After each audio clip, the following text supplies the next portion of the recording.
এবার বাবা ঘুম থেকে ও সেই সময় হয়ে গেছে। আসতেছি, তুমি যাও, আসতেছি। আচ্ছা আচ্ছা ঠিক আছে তাহলে। হ্যাঁ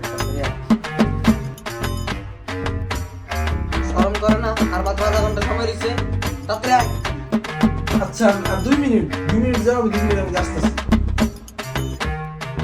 বাবা আর মাত্র 5টা মিনিট সময় আছে। হ্যাঁ হ্যাঁ এবার কিন্তু তোর আইতুই হ্যাঁ বলতাছি না 2 মিনিট, আর 2টা মিনিট খালি, 2টা মিনিট যাও, 2 মিনিট আমি উপরে আসতেছি।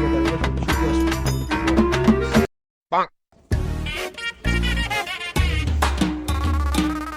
আম্মা, এই সেই সময় সূর্য উঠলো কেমনি? সব দিক সাদা গেছে, কিছু তো বুঝলাম না। সেই সময় শুরু উঠলো যে শুয়োরের বাচ্চা এখন ইফতারের সময় হয়ে গেছে।